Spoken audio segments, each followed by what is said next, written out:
Good morning. Welcome. Welcome to today's reading with our book. This channel is Blood Moon Oracle. My name is Leticia, and we are doing chapter 3 out of the Spiritual Hygiene book by Ayanla Van Zant.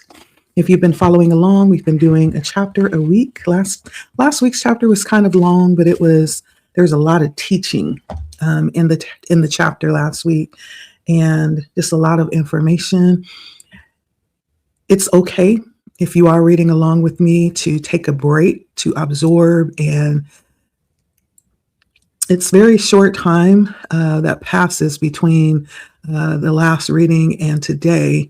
So not necessarily a time to integrate that information, but maybe a time to just kind of understand it or do a little bit more researching within yourself, a little bit more searching, chewing on it really good before you try to digest it.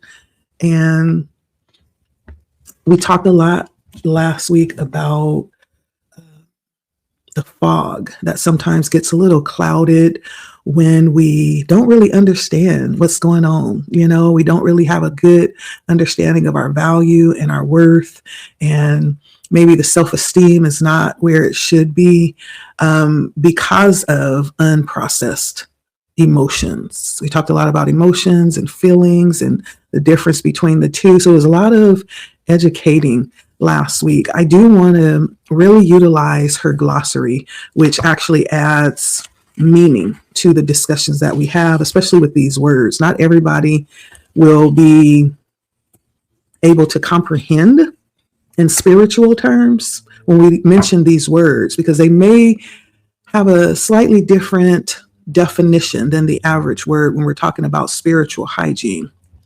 For instance, if we look up the words self-esteem, self-worth, and self-value, we talked a lot about that last week.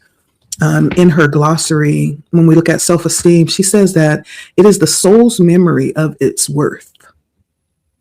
It is the natural byproduct of trying to live in alignment with the truth that you are loved, needed, chosen, and whole. It is a reflection of how you perceive yourself and regard yourself within yourself. And then we look at self-worth. Self-worth is the unshakable knowing that your existence, or that you exist in a sacred way, in a necessary way, with the understanding that that you are enough. Self-worth is not earned, it is remembered. It is the spiritual foundation upon which all alignment, boundaries, and belonging are built. It reflects how you perceive yourself and regard yourself, which is in turn determines what you expect from others and the world. Self-worth. The thing that sticks out here is that it's not earned. So many times we get caught up in this loop or this cycle of feeling like we have to earn this. When we talk about self-worth and self-esteem, we can build it, but we're born worthy. There's nothing that we have to do. That's the hugest misconception that I have seen so far, is that we have to earn our worth. That couldn't be further from the truth. We're born with it. When we look at self-value, it is the sacred recognition of one's inherent, that means it was given, you didn't have to earn it, inherent significance. You are important. Not based on productivity of praise, everybody telling you you're doing a good job or that you're so wonderful, right? It's not based on that, but it's rooted in being. It's rooted in being. It's rooted in who we are, what we do. It is a function of how we see ourselves and regard ourselves within ourselves, which determines what you expect for yourself and from yourself. So unlike self-worth, which is sometimes the perception of what we expect from others and from the world, self-value is what we expect from ourselves. Both of those are rooted in self-esteem.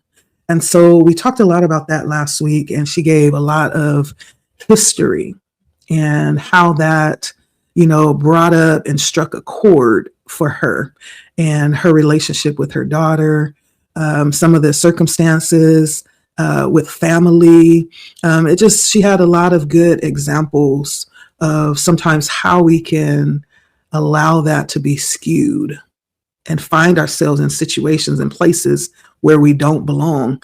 And it's an understanding that we don't belong there. It's an understanding that we deserve better, that we're able to move when necessary, or release things when necessary so that we can, receive better.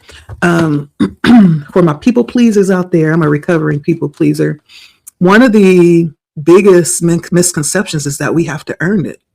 I spent a lot of time trying to prove my worth by what I'm able to do. That word productivity, right? What I'm able to do and how strong I am. And sometimes, again, these things can be reiterated, these very dangerous and damaging mindsets can be supported and reiterated in certain environments. Sometimes it's spiritual, sometimes it's religious, sometimes it is community, sometimes it's family, right? And so sometimes it's necessary to pull yourself from certain situations and create your own situation that is supportive, that allows you to sit in this energy. And it is sometimes,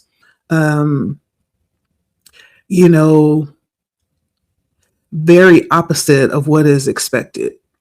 And I was listening to someone speak this morning, a very beautiful speaker, and she was just saying how sometimes we can be so caught up in hero syndrome or savior syndrome. We feel like we have to save the world just because we can, or just because we see someone that may be in need, we feel the need to meet that need. Well, that's not always appropriate. It's not always our job to do that. That's where discernment comes in. And also, these three things that we were just talking about, looking at our value, and sometimes I've been caught up in that cycle. Sometimes we don't know any better, but the beautiful thing is that when we finally understand the value of what we bring to the table, especially when that value is not being reciprocated or appreciated or just expected, I had to really remove myself from environments that seemed healthy. Depends on who was looking at the situation. It seemed healthy, and it, depending on the perception that you have, it may have been valued. But at the end of the day, as I look back now, I'm like, why was there's a story that she told this morning, and she was saying this was a story that her mother told her. And it was about a woman who existed within this community, or we'll say a village, right? Very beautiful, very strong, very competent, very capable woman, very kind-hearted woman who just had a lot going on for herself. And so because she realized her, situation and how fortunate she was, she, considered others out of her own, situation of grace. And so she would go down and not only get her own water, but she would carry water back from the source for many people in the village. And she would do this very often until everybody in the village began to be expectant of her bringing the water, to the point where no one was fetching their own water. They were all dependent. So they went from expecting to depending on her bringing the water, to the point where they expected it. And they didn't even really see a need to thank her or be appreciative or even offer assistance. It's like, oh, she's going to do it. And one day on her way to get the water, she stopped midway and she sat down for a second and got to thinking, why am I carrying everybody's water? There are people in this village that are stronger than me. There are people in this village that have more time than me. There are people in this village that sit back and wait and expect me to bring the water. Why am I the only one making the effort to furnish the water for this village? And she got to thinking about it as she sat down, and she was like, you know what? Something clicked in that moment. And she said, I'm not going to carry everybody's water anymore. I'm just going to carry mine. And so that day, when she went down to the source, she just got one bucket of water, and she carried it back to town, for herself. And everybody was looking confused because she's the one that usually brings the water. And they're asking, like, why does she only have one bucket of water? Where's our water? Where's my water? She could have brought back another bucket. Why isn't she carrying two buckets? Right. And so everyone was confused and amazed that she had not furnished the water that day. And the next day she went down, she got one bucket of water and brought it back. And so in light of her stepping back, everyone began to assume their own responsibilities the whole time, which they could have done. She did do it out of, I guess, the kindness of her heart. But there's more of the story is that sometimes we do things for many different reasons. Sometimes it's the people pleasing thing, but sometimes it's that we think it's the right thing to do. And really, we are overburdening ourselves, because sometimes it leads back to lack of self-value and self-worth. All of that energy and effort and time she spent in providing water for others, she could have used that to actually, build something more for herself, to add value to her own life. And when she had that aha moment, that awakening moment, it changed things, not only for her life, but for everybody's life that was dependent upon her, right? Sometimes you don't realize the value of those that you have around you until they remove themselves. Sometimes removing yourself is necessary to regain your sense of value. And there's a great lesson in that story about understanding your worth. Just because you can doesn't mean that you should, right? And in doing that, what happens is you cause people to lose respect. You even, cause yourself to lose value in that way, because you don't really respect your own time. I guess I can even say that. You don't even respect your own energy. The fact that you would give it away so easily. And when I heard the story this morning, it just woke up so many things within me as I look back. So many times how I have overgiven, overdone, overcompensated, or, matched energy with people that weren't worthy of me matching energy. Like, I'm someone who I tend to really value those that I see value in. And so if I've ever supported you, know that it just wasn't a sense of me just showing a welfare, just giving something. But no, I saw, some level of value that I felt was worthy of recognition and support. But at the same time, also, there's a need to consider self, not just the value that I see in others, but the value that I bring to the table, right? No more will we be carrying water for others, especially if you can carry it for yourself. No more will we be enabling, And so a lot of that reminded me of the energies that we were talking about last week around this smog that sometimes crowds our mind and our thought processes, because we are many times in spaces and places where we don't belong, doing things that we should maybe be using that time and space and energy to do something else. It's just giving away our value for free. And so that's what we talked about last week, about understanding that you were born worthy. Like, you were not born to exist on the bottom of someone's shoe. Right? If you are in spaces with people that don't respect you, that don't respect what you bring to the table, it's time for you to move to another table or create your own table. That's what I got about out of the lesson last week. But this is all about healing. That's what we're talking about, and spiritual hygiene, right? We're talking about being able to not only create a life that you don't need a vacation from, but also being able to maintain that and guard that and protect that. And guess who's in the middle of that? Who's responsible for that? You. You are responsible for your hygiene around these things. In this case, we're talking about spiritual hygiene. And when we talk about spiritual things, we're talking about the very core of our existence, belief systems, our values, everything concerning life. We can sum it up here because it all comes from our core. And so this is a very valuable book that I felt called to, for myself, for my own healing, for my own living, daily living. This is something I feel called to do, to study, to maintain, to understand, to be responsible for. And so that's why we're reading this. Last week was a very heavy, I think the whole book is really heavy, if I'm going to really be honest, because it talks about things that are uncomfortable. It talks about things that we usually don't talk about openly.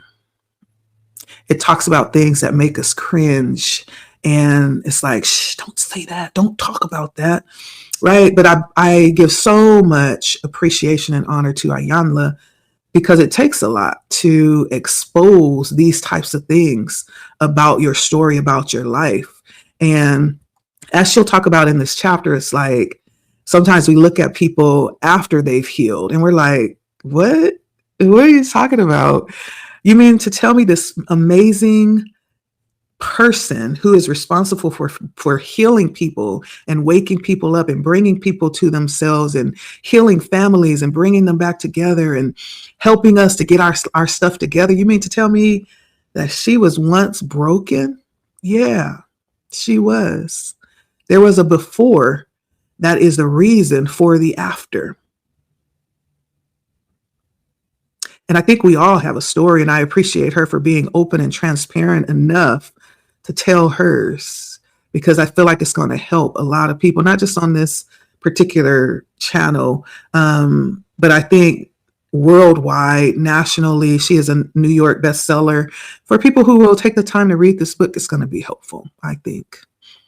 And so we're going to go into this next chapter, and I hope you're enjoying this. I hope you've gotten your book. If you haven't, you can go really anywhere to get it. Barnes and Nobles. You'll spend probably about $20 to $30. It is hardback, and it has a glossary for all of these spiritual terms that we're discussing here. Just in case you don't know what something means, you can go to the back of the book and it should be there, especially the highlighted terms. And so I think it's a great value. And if you have it to spare, go pick it up. This is something that you can put on your shelf, and I'm sure you will be pulling it off a couple of times in life, because it's just that good. It's just that powerful. And so this chapter is chapter 3. Chapter 3 is called The Mirror Doesn't Lie. Okay. And this is about the sacred work of self-honesty, which we touched on briefly within the last couple of chapters, about being honest about what we're going through, about what we're feeling, especially because not every day is going to be Sunday and hallelujah and ha, right? That's not reality. We're going to have some sad days. We're going to have some bad days, some angry days, some frustrated days, some days where we don't know why we feel, some days where we'll find ourselves grieving. There's a plethora of things, because life is always changing and evolving. With that change and that evolution comes a process of grief, right? Sometimes we wake up and we find ourselves grieving. We don't know why. But it's giving space and being honest about what we're feeling, not feeling like we always have to show up and perform. Just being able to be authentic. Like, that's the most freeing thing that I have found thus far on my healing journey. It's just being able to be authentic and unapologetic for your process. Yeah, I don't feel good today. I'm having a hard time with this, and I'm not asking you to solve it. I'm just, being really open and transparent and honest. This is what it is today. Hopefully tomorrow will be a better day, but this is where we are today. And that's okay. That's okay. But so many times we enter when we feel like we have to show up a certain way, we end up performing and putting on masks so people don't really see what's happening underneath. That sometimes, some days, we are not okay. And it's okay not to be okay. We're human. And so the Mirror Doesn't Lie is talking about the sacred work of self-honesty around the need for healing and self-examination as well. And I think one of the major things I've also learned is the value of not feeling like you have to hide. There's so many that try to hide behind things. Like religion is one. I'll give that as an example. And though it may be true that we have teachers that have come before us or masters that have come and showed us the way and done their work, but that doesn't negate our work, right? And so many times we think that we could just, pray and forget it. No, you pray, but then you got to get up and do the work. The prayer is not the work. That's the acknowledgement that there is work that needs to be done. And so there's still work that needs to be done. Sometimes you got to pray and go to counseling because you need someone that's unbiased outside of your system of dysfunction to help you see things differently. It's impossible to see things when everything around you and everybody around you is repeating the same dysfunctions. Sometimes you have to go to someone outside of your system that's causing the dysfunction to see clearly. And that's okay too. You can absolutely pray and receive counseling. Okay. I'm so glad we come to a time in a day where it's no longer a sin to go to counseling. You can go to counseling. That's okay. And you can have your choice, right? There's all kinds of counselors. There's Christian counselors. There's spiritual counselors. There's non-professing counselors. There's all these different choices that we have for people that have been trained in that way to assist us to kind of gather our thoughts and clear some of that fog. We still have to do the work. Okay. And so I'm so glad that we have, this is something kind of like someone who's showing the way, and sometimes our experiences are for that reason, to help us prepare to help others. But chapter 3, as we go in, if you have your book, we're on page 51. We're going to go ahead and start reading. That was just a little excerpt before we go into reading. I also like to add my own experience because I relate to a lot of this. I'm both Ayanla and her daughter. I'm both of them. And as you read in this book, there's a lot that was mirrored from her youngest daughter to herself about what still needs healing. Even when she began to do her work, right? The biggest message came from her daughter, the fact that there is still healing. And you can absolutely be helping others and still need to, still do the work within yourself as well. I feel like we're all a work in process, and healing is not a destination, as she said many times. It's something that we embrace and we acknowledge, and that we're open to receive and to do, right? And if it comes up, listen, let's heal it. Let's work on it. Let's, acknowledge it and find out what's going on. And so chapter 3 starts with, I am not sure how Nisa survived her mother. She was not mothered by Ayanla. Rhonda was Nisa's mother. Rhonda exited before consistent spiritual hygiene cleansed the mental sanctuary and reoccupied the mental throne of Ayanla's mind. For those of you that don't know, Rhonda is the unhealed version of Ayanla. Ayanla is the transformed person, okay? So Rhonda was not conceived or received with a sacred intention. She began in rupture and disruption. Her first language was lack of protection, lack of tenderness, lack of love, and lack of safety. In the environment of lack that she called home, even when her body was fed, her soul was starving. After surviving violence and trauma in her childhood, Rhonda met and married a man she thought could finally make her feel safe. He was 6'2", street polished, and financially stable. He'd come out of prison and turned his life around, a pillar of the community. She had learned early that love was meted out as a reward you earned. If she wanted stability in the form of this protector for her children, she would have to play the role. She had already been taught that silence kept you safe. So you don't cry, you cope. You don't feel, you function. That sound familiar? Yes, it does. On those rare occasions when her childhood innocence surfaced and she forgot the required program, she was punished or beaten back into submission. The world she lived in was sharp, where she needed softness. Most of what she needed was invisible in the very place she most longed for it to be seen, at home. Rhonda's brokenness wasn't always dramatic. As a woman, wife, and mother, it was quiet. She cooked for family, strangers, and community alike. With a smile that shone for miles, no matter how malnourished she was on the inside, she skewed and made clothing from scratch for anyone who asked, dropping everything on a dime for a friend in need. She gave everything she had to everyone but herself. Remember that woman? The well carrying back water for everybody?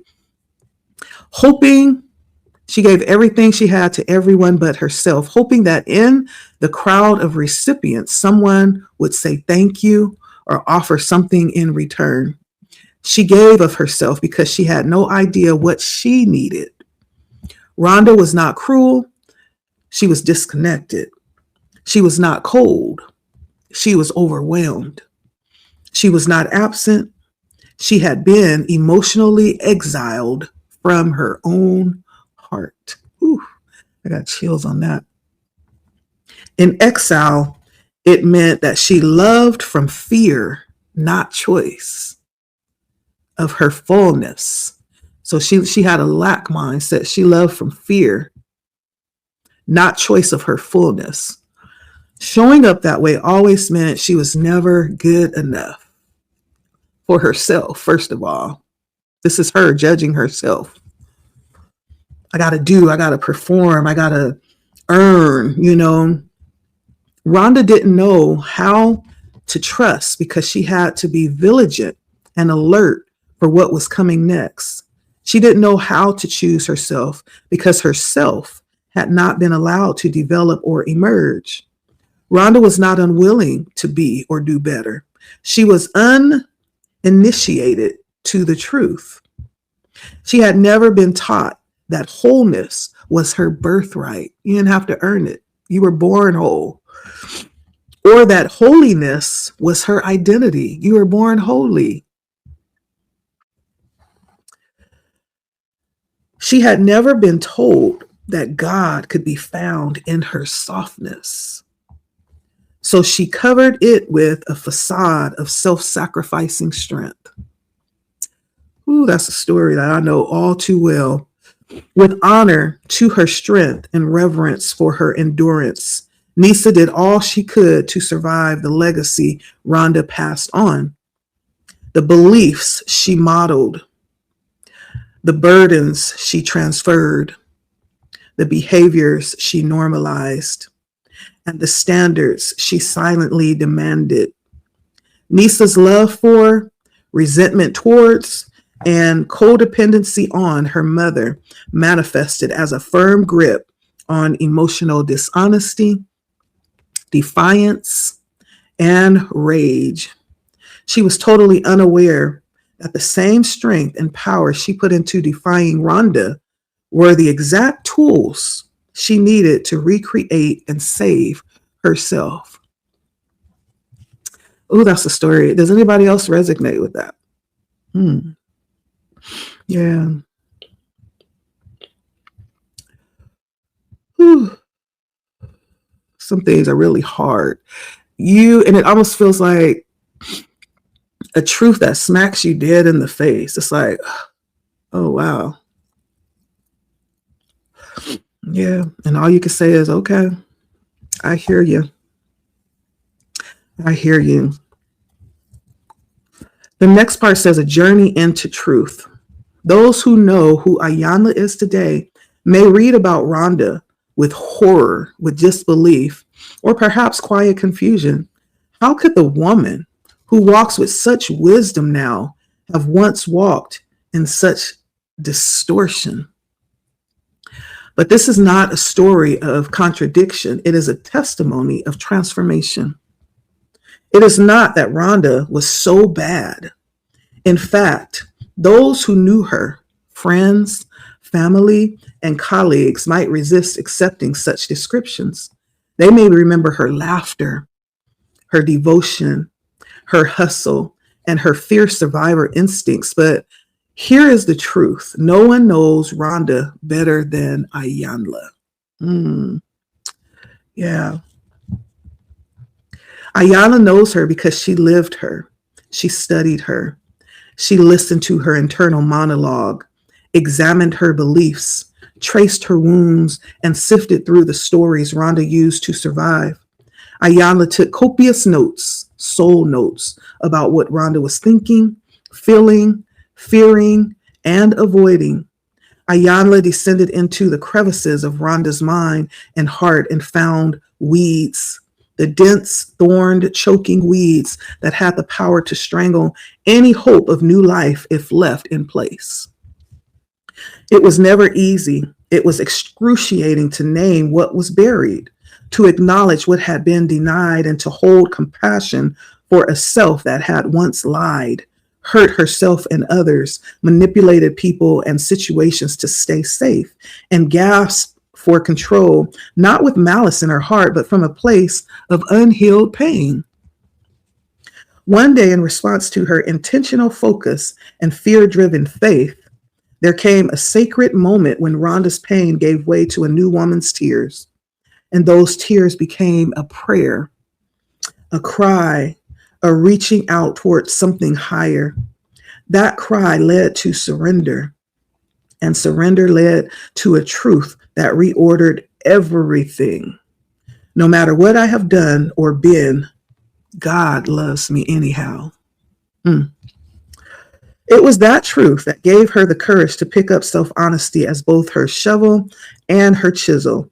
She used that chisel to carve out the strength to do regular prayer and breath work and go to college when she had no blueprint or support, as the first person in her family to ever step foot in a university. Then she used it to graduate as valedictorian. She used the shovel to bury Rhonda's lies, not allowing them to detail her as she went on to law school and continued to achieve, her spirit in alignment. One afternoon, that spirit called her again. She was in Philadelphia Public Defender's office and had just come back from court, and she couldn't get the lights to come on in her office.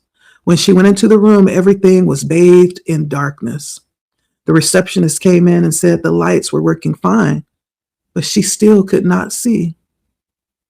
Then Spirit said, "Leave her here and never come back." And she did. She left her degree hanging on the wall, her honey in her drawer, and her papers on her desk, and she never went back. A while later, a friend ran an educational program in Philadelphia, asked if she had anything to teach a group of women who were leaving generational welfare. That's when she remembered the mission that had lived, waiting in her heart the whole time to heal. She did have quite a bit to teach these women, as she had lived this reality herself. Though she had already taken the name over time, the chisel carved this new woman's name into her heart. She was Ayanla. Ayanla's self-honesty had cracked open a new way of living, a new devotion, to integrity in the temple of her mind and heart. That's a powerful description of this calling and this receiving of transformation, being called to just step out of your life, the scene of your life one day, and begin to create, or rather accept, the calling that has always been on her life. Just because we're called does not mean that we will end up doing what we're called to do. There's the part of having to accept it. Now, what if she didn't decide to take that chance to listen to what her spirit was saying, to the voice that told her to leave everything and walk away? Who knows? Maybe she would still be in that dark place that she found herself in that day. But she made a choice to step out in faith. And I feel like that choice many times is one that we all come to at some point in life, to step into the new. And it is scary. It is, something that is not given a guarantee. There's a huge risk. You mean walk away from everything I've worked for in the last 10 years or so? Walk away to where? Where are we going? I know she has so many questions. Where are we going, and who's going to be over there? Who all going to be over there? We got to know before we decide if we going to go or not. But she ain't had none of those details. And for many of us, we probably won't either. But to accept the call is like a step of faith. All we know is that this isn't working anymore. And for many of us, that's enough. That has to be the breaking point when you realize this is not working anymore. What is your soul calling you to? What is your heart saying? What is your mind? What's on the throne of your thoughts? Are you listening? What is it saying? The next chapter says the blessing of the wound and the courage to choose. Okay. The blessing of the wound and the courage to choose.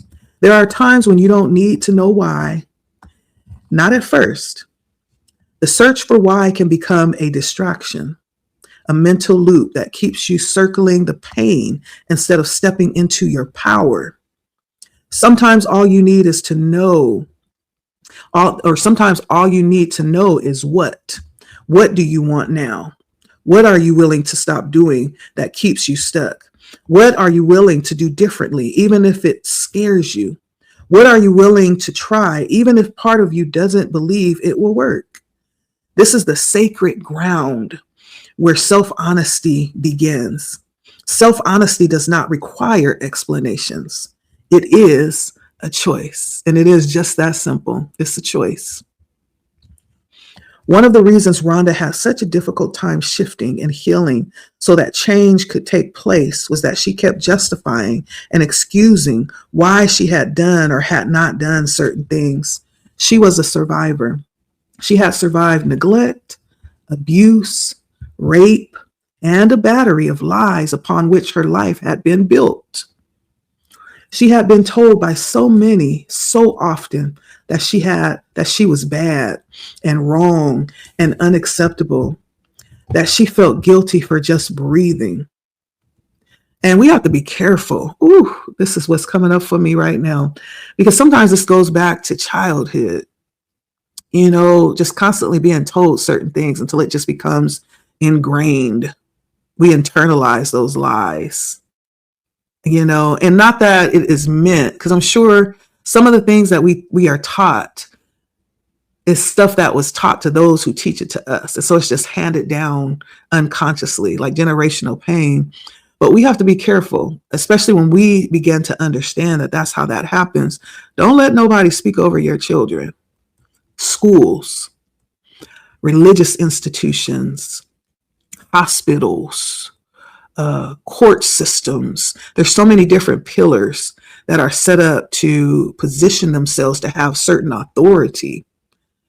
Don't allow people to speak over your children. And you be careful too, what you speak over them, because that's how these things get started and follow us later in life. And we understand, like, where did I learn that?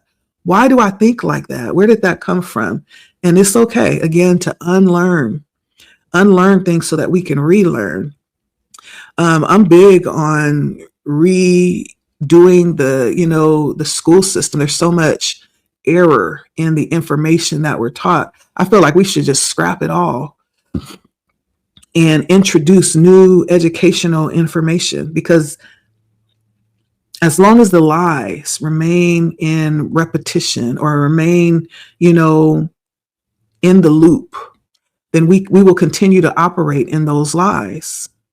But it's also true about our personal life. As long as we continue to tell ourselves the same thing and don't challenge those things, they will remain. And so this is something that she learned. It's something that she learned. What she was told, that she was bad and wrong and unacceptable, to the point where she felt guilty just for accepting. And it's so sad. We really do need to protect our children from people that may not mean harm. However, it could be harmful. You need to check people when it comes to your children. So many times as I look back, I'm like, ooh, I wish I would have been more aggressive when it came to my children. But I do let them know, and that will not go forward, because I have had many talks. And so when my grandchildren come along, we're not having that. We will be very aggressive about who, what, where, when, why, right? It's so important to make sure that you understand who you have speaking over your children. What information are they being exposed to, right? This is where this stuff comes from. It doesn't just appear out of nowhere. There's a source to these negative self-images and these negative thoughts around our own self-worth. It didn't just appear. It started somewhere. Sometimes it's in the school. Sometimes it's in the church. Sometimes it's at home, from our own mouths, right? We're talking about honesty here. Let's just be real. And so we have to be really careful. And when we find out, we have to go back and undo that.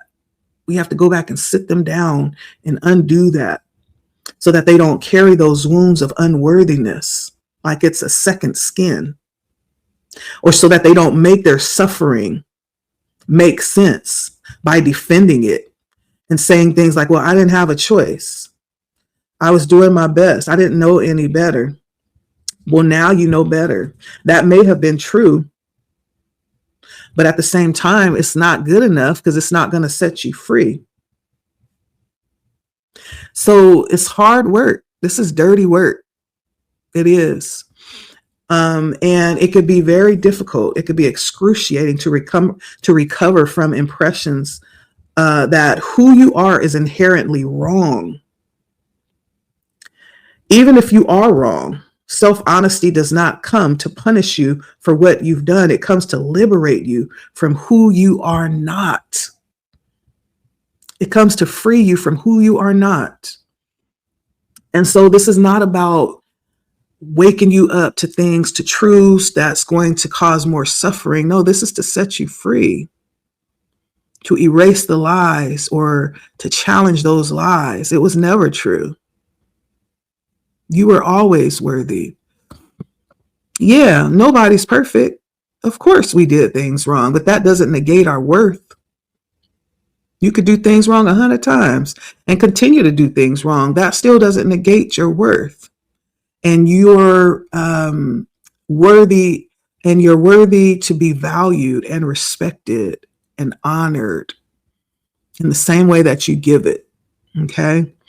Now, I'm not saying you get to act a fool and then expect for someone to respect you. No, you're worthy of the honor that you give. It's a two-sided story. Let's just be real here.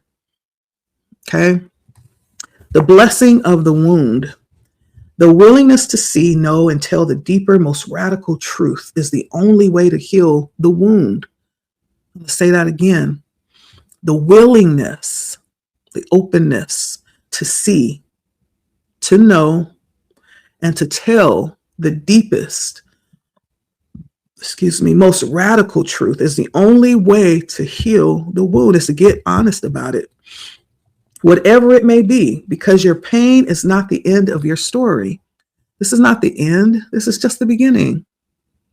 That was one season that happened that created who you are in this moment. There is an after. There is a what comes next. In fact, your wound is often the place where the real story begins. This is just the beginning. Your wound is not your weakness. It is your wellspring of wisdom. Whew, goodness.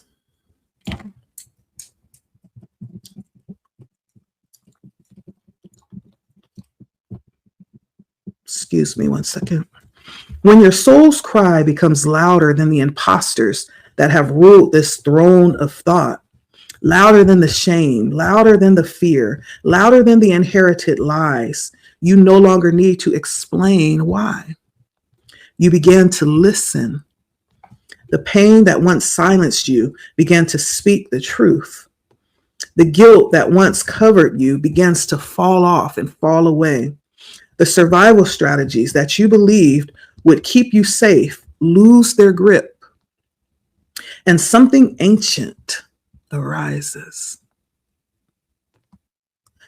You remember because the who takes over, who you are at the core of your being,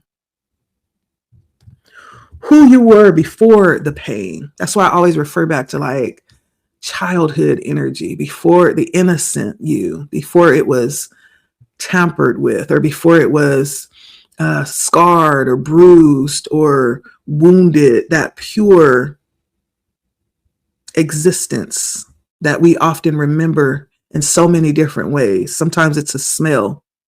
Sometimes it's a dream. Sometimes it's a sound. Sometimes it's a feeling that you feel in your body.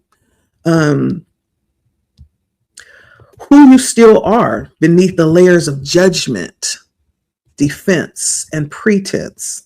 That who was never wounded or lost. The who is wiser than the narrative of the past. That who is stronger than the pain that has followed you. That who is softer than the armor you wore. And that who is more authentic than the identity you had to build to survive.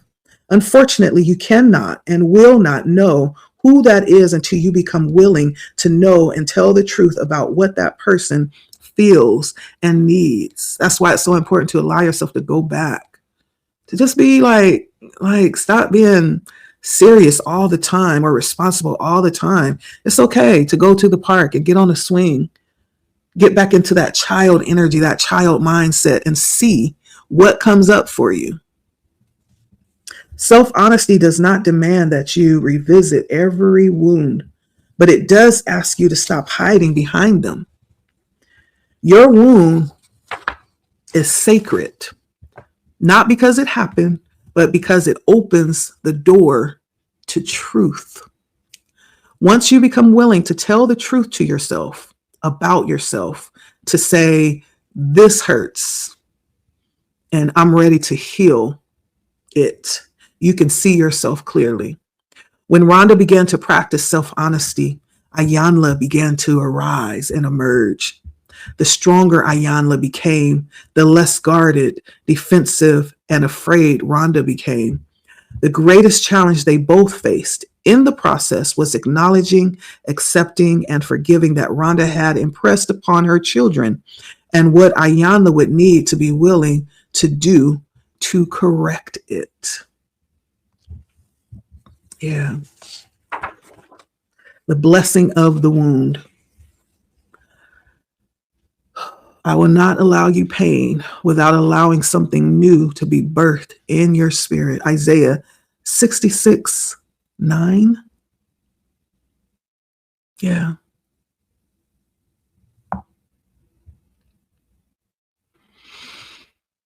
It seems really hard. That's where sometimes we struggle with faith. It's like, how can a loving God allow some of the most heinous things to happen and expect us to get up afterwards and continue to live, continue to smile, continue to praise, continue to worship, continue to believe?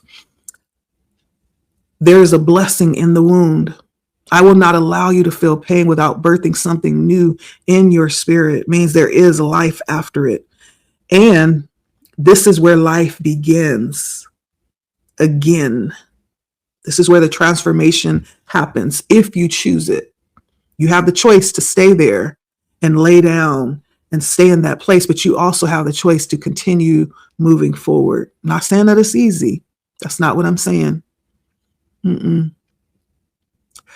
But we have a choice. And it starts with being honest.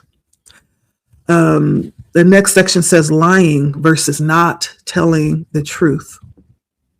And sometimes it leads us to a closer, more intimate relationship with our Creator. And sometimes that even evolves into something that breaks away all of the restrictions that was placed around that connection that we had, because that connection was based on our survival. That connection was based on our need to hide, right? And so with that transformation also comes an evolving of our connection with our source. And so when we choose to stand up and continue to move forward and see what the end is going to be, or the purpose behind this, or what it's going to birth,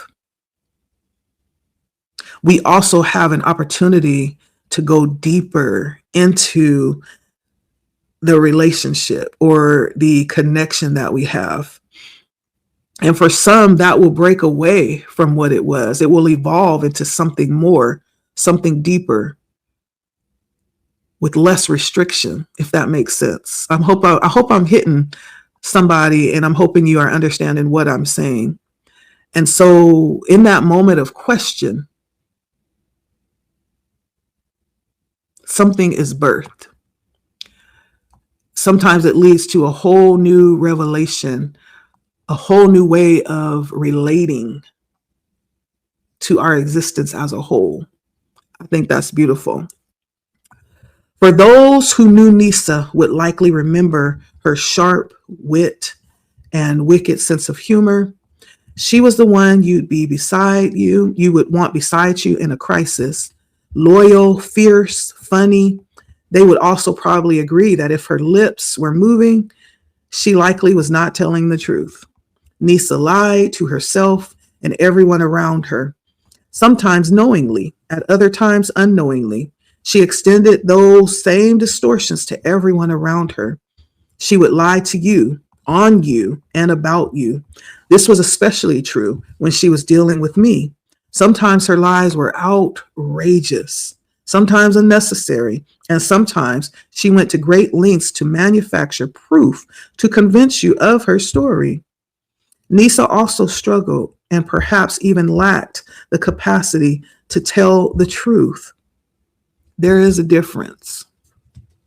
You could witness Nisa doing something, yet if you asked her why or told her to stop doing it, she would protest vehemently that she was not doing it or had not done it. The issue became so pervasive that I eventually took her to counseling. After several sessions where Nisa refused to speak at all, the counselor shared that neither of us could make her do something she did not want to do. She shared that it was her assessment that Nisa lived in a state of constant fear. Actually, the word she used was terror.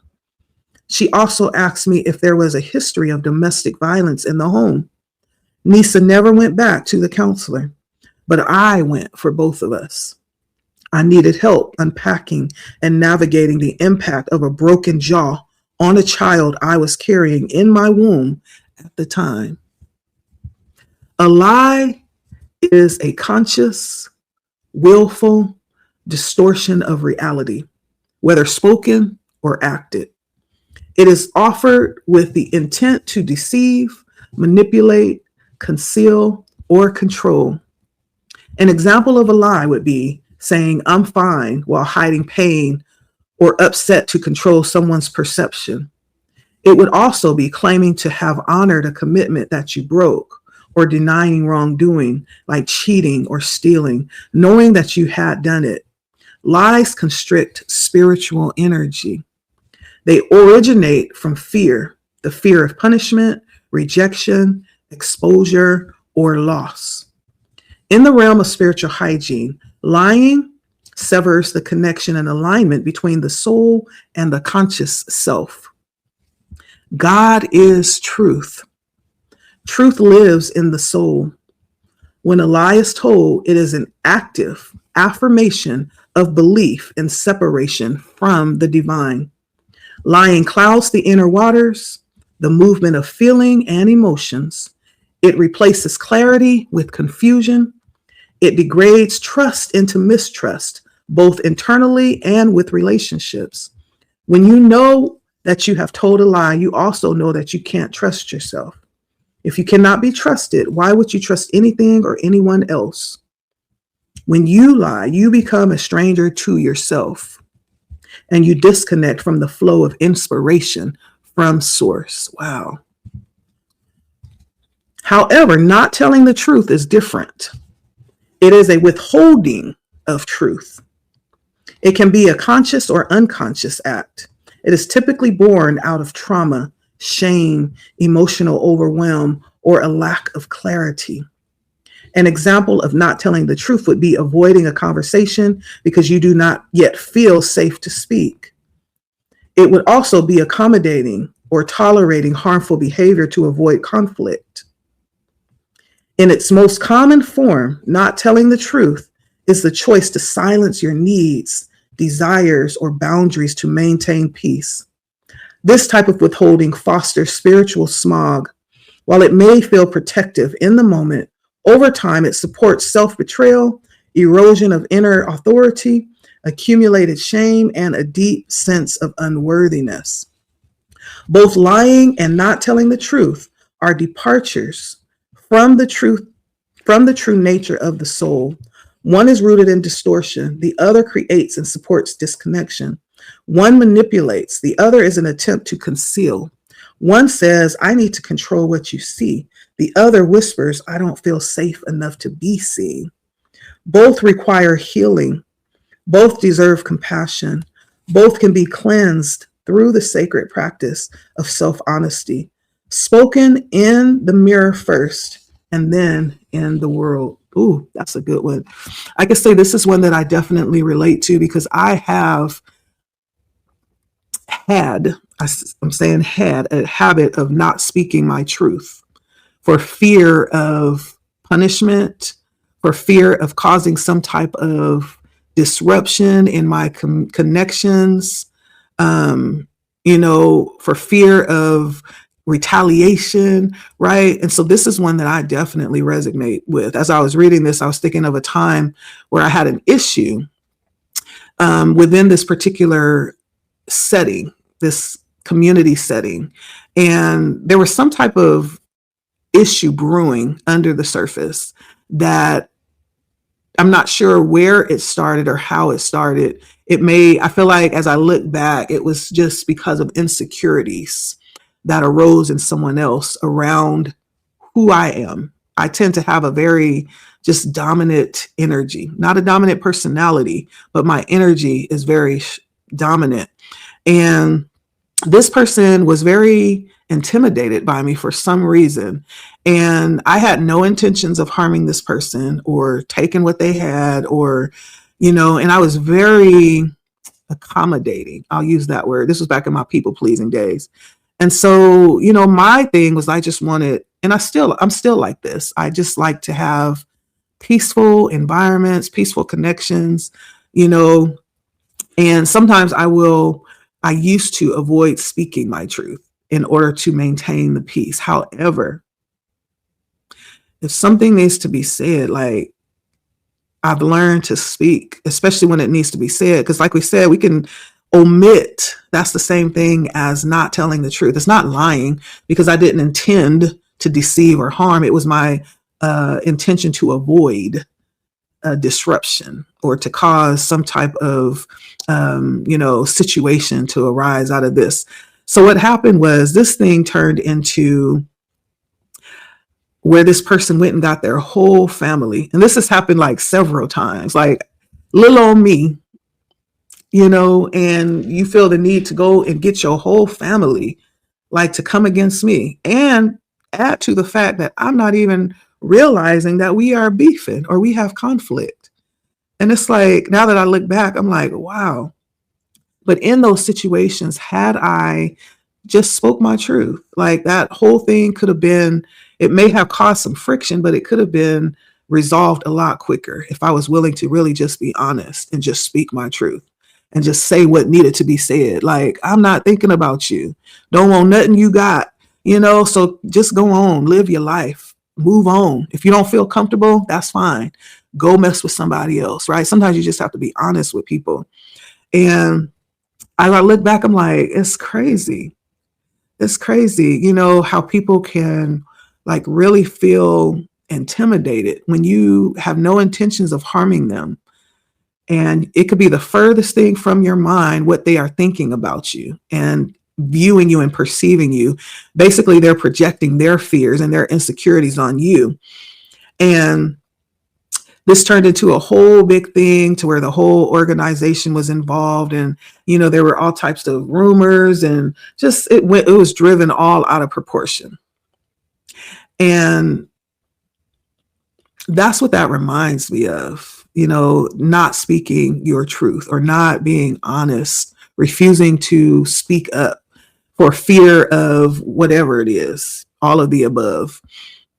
But sometimes, and as I say, that was in my older days. But now, as I look back, I'm just like, sometimes you just have to say it, right? And sometimes it won't come off pretty. And sometimes it may singe, the nerves of the people that you're saying it to. But sometimes we just need to really be honest. And when Spirit is telling you to speak something, just speak it. You're just the messenger. You are not the one who sent the message. Sometimes we take on things that are not ours to carry. Like in that situation, that wasn't my responsibility to make that person feel safe, or to make them feel, or to, pump them up and make them feel like they are worthy, or, pump up their self-esteem. That wasn't my job to do. And so I've learned a lot of lessons around, being willing to really stand in my truth. And as I began this station began as Letty Speaks. And that was behind that name. It's like, it's time to stop playing and just say what needs to be said. And when I stopped holding in my truth, there's lots of lessons that was learned around that. And I'm still learning lessons because there's a way to do things as well. But when I stopped holding in my truth, I tell you, I have really seen a difference, like, in my life. I've seen a decrease in, like, the stress and the burden that I have felt around holding in what needs to be spoken. Healthier, physical wise, mentally, like, it is freeing in more the ways than one. And part of spiritual hygiene is also acknowledging that and being honest with yourself and others. So as I'm reading this last part, when she was talking about the lying versus the not telling the truth, the withholding or omission, and not being honest, and that, not that we do it on purpose, but it's out of some type of fear. When I realized that, after I had my little coming home to Jesus moment, I was like, no more. Let's just do it. Forget it. And that's how this channel was born, through Letty Speaks. It used to be Letty Speaks. That was my intention behind it, allowing myself to speak. And If there was somebody on the other side of that to receive that, fine. But if not, then that's okay too. Because this was for a deeper purpose, for my healing. Okay. And I encourage you to do that too. Don't muzzle your truth. Now, there's a way to do that, right?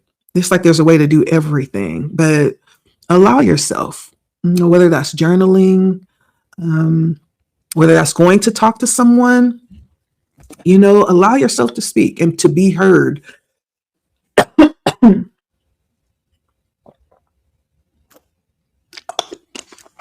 It's important.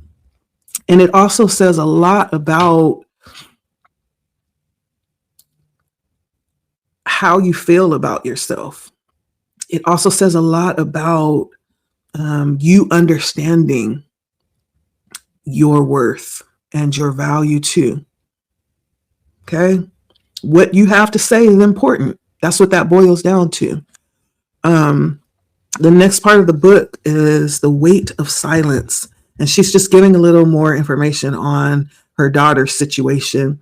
She says, Nisa's story lives here, not as blame, but as an offering. I know Nisa's story so intimately because in truth, it was my story too.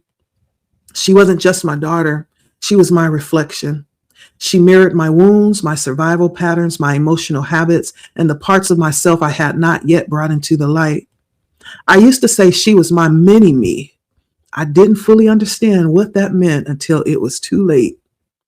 By the time I realized who she truly was to me and what healing we were meant to do together, the distance between us had grown.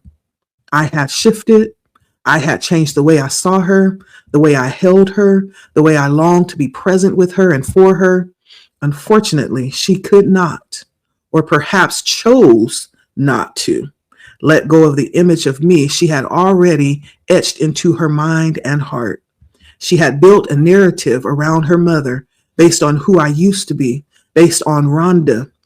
When that image no longer fit me, it left her without a sense of grounding. At times, I think she was angry that I had changed, that I was no longer the mother she had learned to survive with. There's a strange pain that comes with when someone we have put in a box starts to break free from the four corners of our perception of an experience with them. It threatens the stories we have told ourselves. It destabilizes the emotional framework we built to protect ourselves from them. It is a real and common experience when you stop being who others need you to be.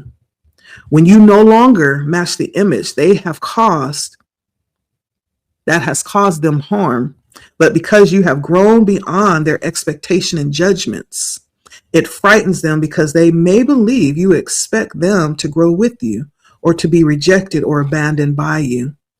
I remember the moment this truth settled into my bones. That was a little bit, sometimes the phrasing is a little weird, so I'm going to read that paragraph again.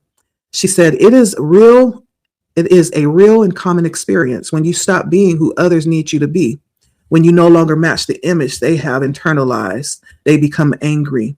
They feel betrayed, not because you have caused them harm, but because you have grown beyond their expectation and judgments. It frightens them because they may believe that you expect them to either grow with you or be rejected or abandoned by you.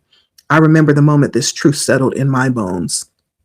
We were having a disagreement. Nisa was insisting I had said something that I had not. Her tone not only was harsh, but it was also aggressive, just a breath away from being disrespectful. In that moment, I felt something rise in me, but instead of reacting, I became still, internally calm, externally still. I looked at her face, soft but steady, not saying a word. I was listening beyond the words. I was holding her in my heart. I was watching the pain try to speak. After about 30 seconds of silence, she snapped. See, you always do that. You look at me like I'm stupid. The only thing I could offer was the truth of my heart. I said softly, Nini, please forgive me. That is not my intention. She shot back, yes, it is. You just won't admit it. With that, the space between us widened. We did not speak for 2 months after that. I carried her words like stones in my chest, not because they were true, but because I finally understood she wasn't reacting to the mother I was in the moment. She was defending herself against the memory of who I had once been. A version of me that was real for her, but no longer real for me. This is one of the hardest truths of spiritual growth.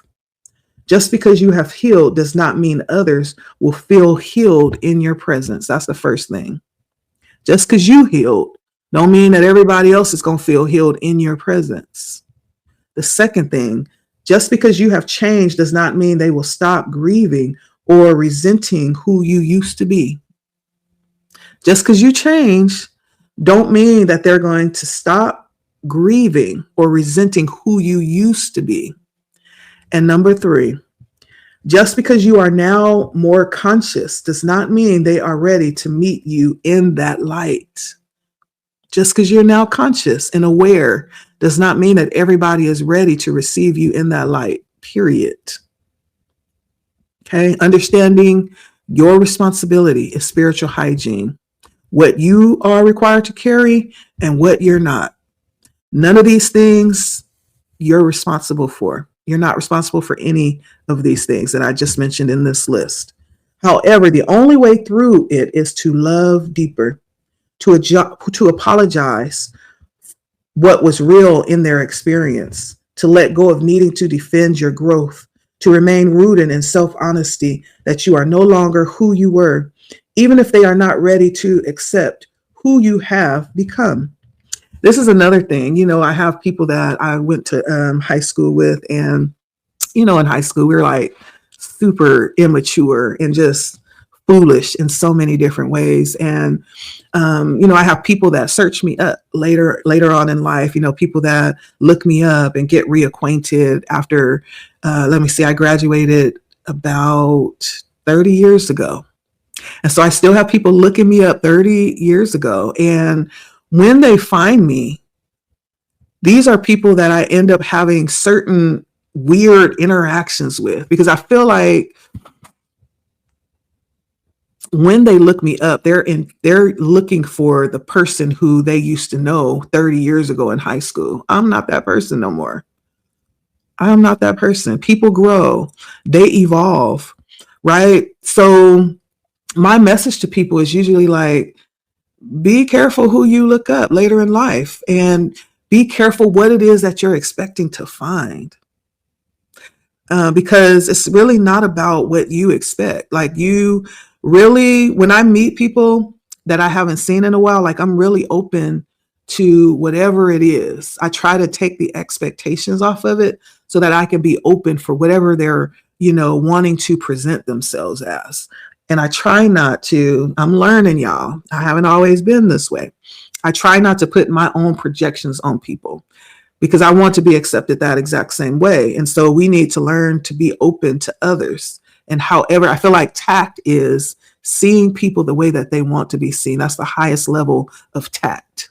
Seeing people the way that they want to be seen. And so when they look me up, people that I've known like from my childhood, believe it or not, like, these people still want to fight about stuff that happened 30 years ago. They're still talking about it. People still holding a grudge for stuff that happened like 30 years ago when we were still kids. Like, ain't nobody got time for that. Keep it moving. Like, I literally do not have time for that. And it's one thing if you want to look me up and find out how I'm doing, and, let's go have coffee or tea, see how we're doing. But like, all that other weird stuff, like, keep it moving. Ain't nobody got time for that. Like, we dealing with real grown folk stuff over here, like healing. If you're not about healing, keep it moving, because we don't really have a lot to discuss or talk about. Okay. If you haven't done any growth or any healing or any maturing for the last 30 years, and you're still stuck in the past on stuff that happened 30 years ago, this is not where you want to be, boo.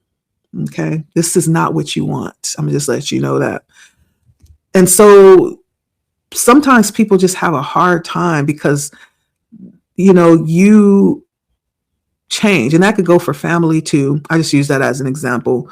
But sometimes we have a hard time letting go of the image that we have people in, or the situation or the box that we have experienced them in. People have a right to grow and change from day to day.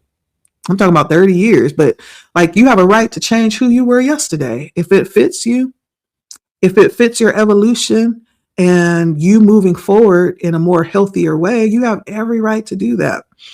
But we have to understand that sometimes people aren't ready, and that's not ours to carry. That's not our responsibility.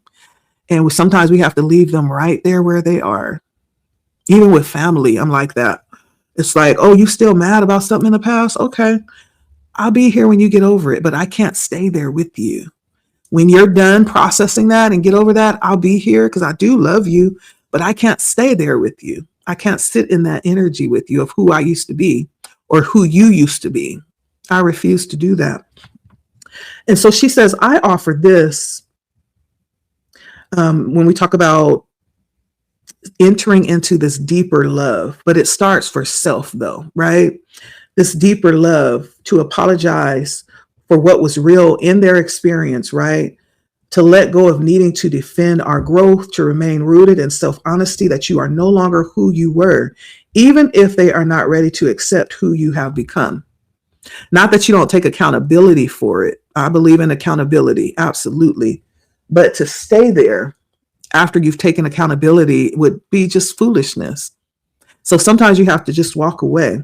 And she says, I offer this because I am deeply aware that many of us knowingly or unknowingly carry emotional residue in our hearts. We do it too. Sometimes people do it to us, but sometimes we do that too. Let's just be honest. Many of us are still learning how to be emotionally honest, not just with ourselves, but also with others. To walk the path of spiritual hygiene, you must become familiar with the inner terrain of your being, your mind, emotions, patterns of thought, and the ways that you relate. It is where this practice of self-honesty must descend into the heart. There are no logical conclusions in the process of healing. These are soul truths that are revealed. These truths, which I call rot gut truths, can only be revealed through the heart, right? And so sometimes we just have to choose what's best for everybody, for us, and grow in love. That means growing deeper, go a little bit deeper, right?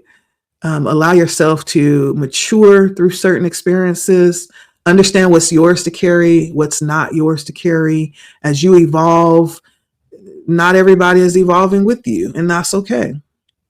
Sometimes other people are evolving and you're staying in the same place. That's okay too. Sometimes, you're on the other end of the spectrum when you're ready, right? To hear your calling to evolve, then you make that choice. And so, but it's all about not allowing those things to sit in our hearts and create all of these things that cause us to exist in this very dishonest place. And I'm working on it, y'all. I'm not saying that I've healed through this and I've gotten through this. I think I've done a lot of healing and I've changed, but sometimes I do find that there are some spaces where stuff is being held still. Like, I'm still mad about that. Oh my gosh. Why am I feeling like that about this person? Because something happened in the past and I didn't forget about it. And some people will wait. They'll wait and they'll hold on to that thing and they'll wait to the perfect opportunity and just like bite back for something you did long time ago, because they still hold that in their mind. Sometimes we have to be compassionate with people. If that's what they need to do to feel better, like, okay, but you don't get sucked into that. You don't get sucked in. Let them have their win. Let them get their lick back and keep on moving. That's okay. Self-honesty, a sacred mirror of the soul. When I first heard the statement, truth is the filter that clears, the mental altar. I thought it had something to do with religion and the truth setting you free. It took me a while to understand that the mind is the first place where distortion takes root. It is where the trauma stories are rehearsed, assumptions are built, and beliefs harden into secret aspects of identity. Without self honesty, the mind becomes a hall of mirrors where illusion appears as insight and reactions present themselves as reason. Practicing spiritual hygiene for the mind has taught me that the mind is a truly sacred space. It is a temple of perception, reciprocal or a receptacle, of memory, the foundations of logic, the creative studio of imagination and belief. My practice also taught me that any structure, even a sacred one like the mind, can become cluttered. This happens when it is overrun with unchecked thoughts, distorted stories, inherited patterns, and unconscious agreements. What we allow to dwell in our minds becomes what we worship, whether we realize it or not. In practice of spiritual hygiene at all levels, what you want to worship in truth. Self-honesty is the conscious practice of telling the truth to yourself about yourself, even when it is hard, even when it hurts, and even when it challenges the self-image you have created. This level of honesty is not just about admitting mistakes. It is also about being willing and courageous enough to see yourself clearly without hiding, pretending, or running away from your truth. Self-honesty is the moment when you pause internally, take a break, and say to yourself, this is what I feel. This is what I know. This is what I need to change. It is also one of the most powerful moments of transformation you will ever have. The moment is sacred. It is not just reflective, it is also revolutionary. It is a moment acknowledging that you are aware, that you accept without judgment, and that you are available to accept responsibility for your healing. This moment of brave truth-telling is sacred. It is an expression of spiritual integrity that aligns who you are internally with how you wish to live externally. Self-honesty invites you to say first to yourself and then to others, I feel overwhelmed. I feel afraid. I feel abandoned. I feel jealous, angry, tender, unsure. Admitting these truths is not weakness. It is a sign of reverence for your mind, heart, and soul. I messed up. It's not about beating yourself up. It does not require you to hang your head and walk away to drown in guilt or shame. This expression of self-honesty means looking at your inner world with compassion and clarity, acknowledging your behavior or actions and telling the truth about it. It is not about judgment. It is about willingness to accept responsibility and to be accountable, acknowledging that you made a poor choice, a bad decision, or that your actions had less than a positive or unproductive impact is a sacred step towards growth. It is not an admission of failure. It is an act of maturity that communicates, I care enough about my own path to correct it, or I forget my values, purpose, or intention. In that moment, I forgot. Even I was reactive instead of responsive, or perhaps next time I want to do better. When you practice self-honesty, you build self-trust. You teach yourself that you are willing and capable of taking care of yourself. You create space for transformation because you are doing what is required to create an outcome you desire. When you are honest, telling the truth to yourself and everyone else, you stop running away. You come home to the truth of your soul. And no matter how hard it is to speak that truth, when you do, it becomes your medicine. When truth is allowed into the mind, the raw, unfiltered truth, the mind begins to operate as a spiritual sieve.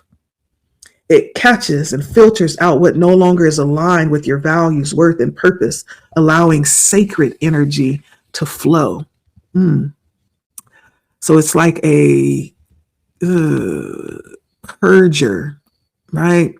It's like sending it through the fire. Radical truth, unfiltered truth. It's like sending it through the fire to be purged and purified. Everything that's not aligned with it will fall off or burn off. All right. So when it comes to the practice of self-honesty as a spiritual hygiene for the mind, we begin to consider self-honesty as an essential element of caring for our mind, heart, and soul. And the following offerings can support us in developing our foundational practice. The first thing is knowing that the mind is a sacred gateway. Are you aware that your mind is not just for thinking? The mind is an altar. Imagine that. Do you know what an altar is? This is the most sacred space of any environment. That's what the altar represents. The place where everything flows out to that environment. It is a spiritual portal. The mind translates energy into meaning on the third dimension. That means in the physical plane, the physical realm where we can see and touch and feel and smell, the physical dimension of life. The mind is a bridge between your soul, which is the intangible, enviable connection to life, and your choices in the physical element, the third dimension. Good spiritual hygiene for the mind ensures that the gateway remains clear, allowing divine intelligence to flow through you without distortion. This gateway between the spiritual and the physical is a pathway that transforms fear-based reactions into divine revelations. And it's a process. She's put it into words, but are dealing with this, the relationship between our soul and our mind, this physical and spiritual relationship that we have in operation. It happens unconsciously. She has put it to words, but this is something that we automatically do unconsciously. We don't know the importance of it, or else we probably would give it more attention and more intention. But this is what she's talking about. The mind is an altar. It's a portal, a gateway into the physical existence. The next thing she says is about spiritual hygiene, that it protects your purpose and your path. Each of us has a purpose that has given birth to us. The path to follow, to be fulfilled within that purpose is etched into the fibers of our souls. We've all been called here to do a thing. A cluttered mind will cause you to miss the subtle cues of guidance. You chase what is familiar instead of what is aligned and appointed specifically for you. However, a clean, spiritual, tended mind protects your direction. It becomes a compass that points inward for guidance before you reach outward for acceptance. Ooh, ooh, ooh, ooh, ooh, ooh. My goodness.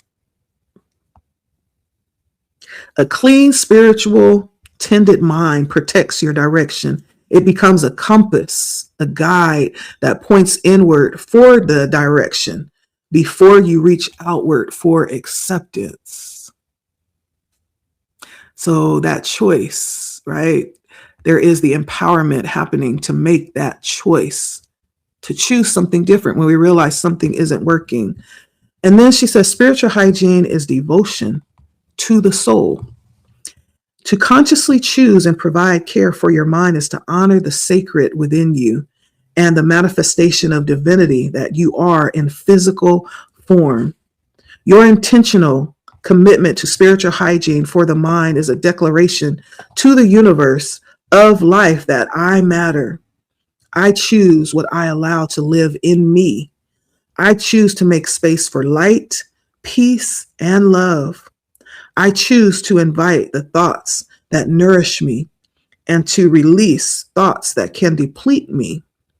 Good spiritual hygiene of the mind is not about striving for and reaching some impossible level of perfection. That's not what we're talking about. You are human. We are human. It is guaranteed that we will slip, slide, and sometimes fall into the journey through life. fall on the journey through life. But spiritual hygiene at all levels is about presence, being aware of it, honoring it, standing in it. It is your presence that supports you in returning time and again to the authentic truth of who you are, a demonstration of divinity. Some people get offended when you consider yourself divine, when you consider yourself the wellspring of life. They get offended by that. Why? I don't know. What else would you consider yourself? If you consider yourself separate from the divine, ugh, you have just degraded yourself. You have just separated yourself from your belief. On one hand, we say we are one with God, but then we are a separate entity, right? What's wrong with considering yourself the wellspring of life when in fact you are, right? You are the portal that life is flowing through. See, there's a deeper understanding, and I'm glad that she breaks down these concepts the way that she does, because it makes so much sense. And sometimes it puts words to things that we just have an understanding of, but to put it to words, it makes it make sense. It brings clarity to it, right? What else would you consider yourself if you are not the embodiment of the divine? And why would that offend you? Yeah, why would that offend you? We are the demonstration of divinity. Just the fact that we are even talking about our thoughts being a throne that actually pours out and creates the life circumstances. We are made in the image of our creator. That's all we're talking about, is acknowledging that we are of the same. When you really realize that, it changes your whole perspective on existence. The fact that you are connected with everything that has been created, and there is nothing outside of that. Everything is one and in itself, including you.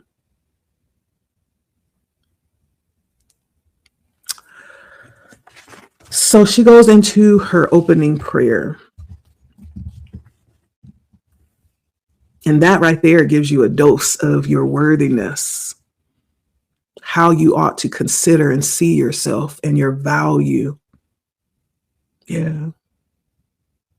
You have a higher purpose. And that's for each of us to find out what that is. We were not just created to exist. We were not just created to work a 9 to 5 or run our businesses and go home and eat, sleep, shower. There's something deeper. There's something more, I believe, we're called to do that contributes to the existence of creation overall. There's a higher calling. What that is, it's for each of us to find that and to be open to see that and to follow that. Sometimes it's through pain that we find it. It takes all that for us to wake up and shake ourselves out of the monotony of everyday life, this thing that we call the matrix. And so that's the reading for today. And then she goes into an opening prayer or a devotion or a meditation, however you want to perceive that. But her prayer says, I stand and I reclaim every part of me. I stand in the authority of my soul and speak this truth aloud. I am not broken. I am whole. I am holy. What once fractured under the weight of trauma now rises to be reclaimed by love. I declare that the survival selves I created, the protector, the pleaser, the performer, the one who hides, the one who needed to be rescued, were defensive strategies. They kept me alive. I no longer choose to just survive. I am here to live. I am here to rise. I am here to reign with divine sovereignty. I summon my scattered energy home. I call every forgotten fragment of myself into the light. No part of me is forsaken. No voice within me is condemned. I am the sacred author of my own story. I transmute shame into strength, fear into courage, wounds into wisdom. I sit firmly on the throne of my being, not as a victim of my past. I am the living embodiment of divine restoration. This is my heartfelt decree. All of me is welcome. All of me is worthy. All of me is loved and lovable. All of me is returning home. Amen. Ashe, I hope it is done. And so it is. I like this one. Yeah. Part 3. Truth. Looking in the mirror. Being willing to see ourselves in all honesty. And being willing to represent that honesty without reservation too. Because that is what helps us to connect with the deepest parts of ourselves and to keep our connection with the divine intact so that doesn't get distorted. That's what I got from this.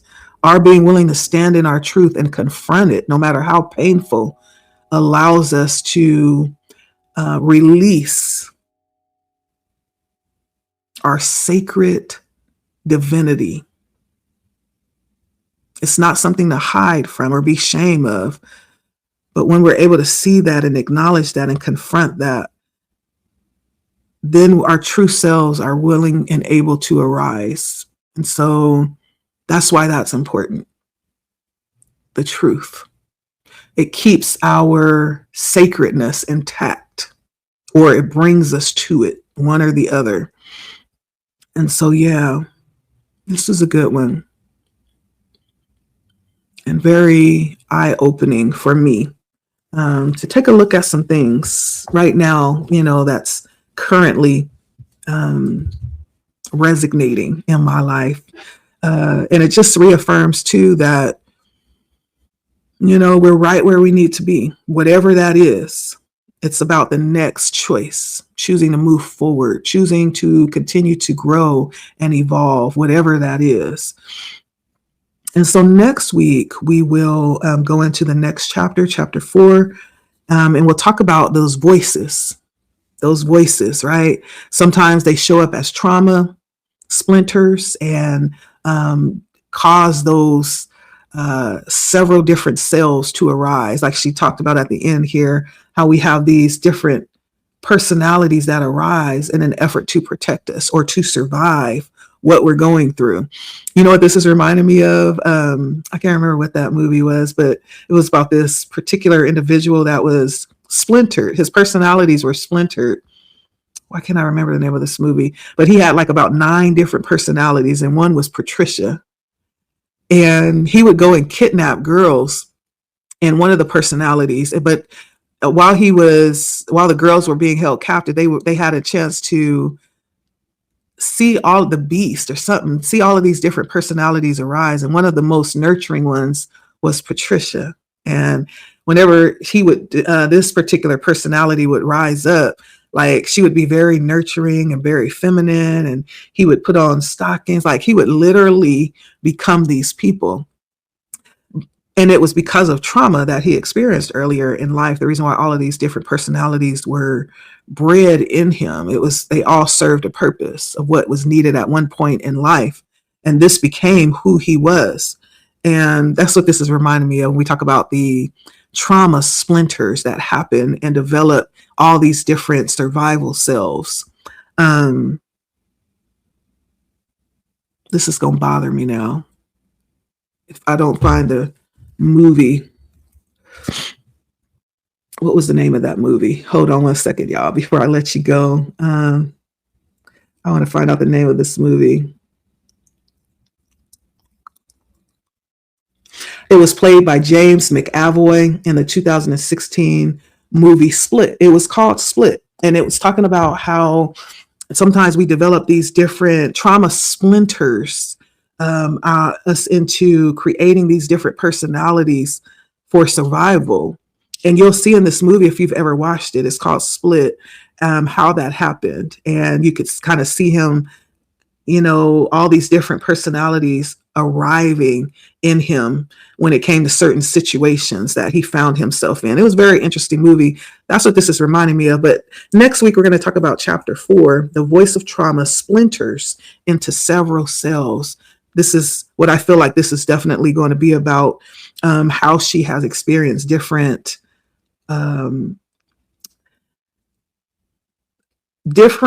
personalities that arose to handle certain situations that she dealt with. She's going to show how that happens and how we end up in these different roles of performance, sometimes to survive certain things. And, even after the trauma ends, these particular personalities that arose continue to be in effect, even after there's no need to be in survival mode, And so I think next week is going to be an interesting chapter. So don't miss next week. I hope you enjoyed this week. I absolutely did. Again, we are reading the book, Spiritual Hygiene. It is so good, y'all. How this has to be a work of spirit, how I view it, because it is just hitting on so many good situations, so many good things that we need to understand when it comes to healing and spiritual hygiene, and things that we need to deal with inside of ourselves, things that we haven't even put to words. She's explaining here. That's what makes it just so delicious, is the word I'm going to use. It makes it so delicious. And so that's what I have this week. I guess I'll leave it there. Thank you so much, Ayanna. Every time I will take a moment to send out just good energy, to send out prayers, to send good thoughts, to send the energy of abundance for the work that you've done. And I'm manifesting that you are supported in all the ways that is needed right now. Yeah, that you would continue the work. And I just thank you. Thank you, Ayanna. Thank you, Spirit, for allowing us this opportunity to sit under,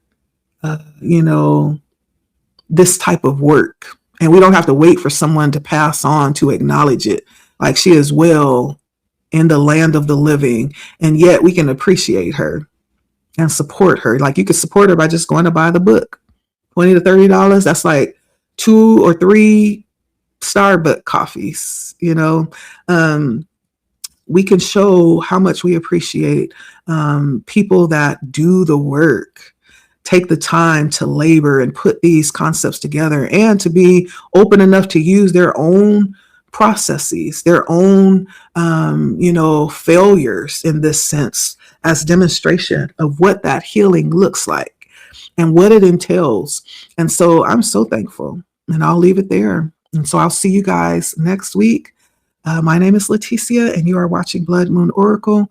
And as I always say, you're welcome to comment, like, share. If you don't want your business out there, send me an email. I'll put it in the comment section for you, okay? And go watch that movie Split this week if you have a moment. And let's see what that looks like when the trauma splinters into survival cells. Okay, that's the next chapter, the name of the next chapter. And that's what we'll be talking about, how we create these different personalities to survive trauma. And so we'll see you next week. Okay, thank you for stopping by. If you enjoyed this reading, I'm gonna post a couple of videos here that you can take a look at, either on this side or this side, that will reference maybe some of the other chapter sessions that I've done before this one. And I may post some other things that I do too. I do read tarot, I do divine through my connection with spirit. And so I may post one of those videos here as well. And if you have not yet, feel free to subscribe. Just click the red moon and click the subscribe button. Go ahead and hit the bell so you'll be notified whenever I post the next chapter reading or a new encouragement video. Okay. All right. I'll see you guys later. Thanks for stopping by and be well.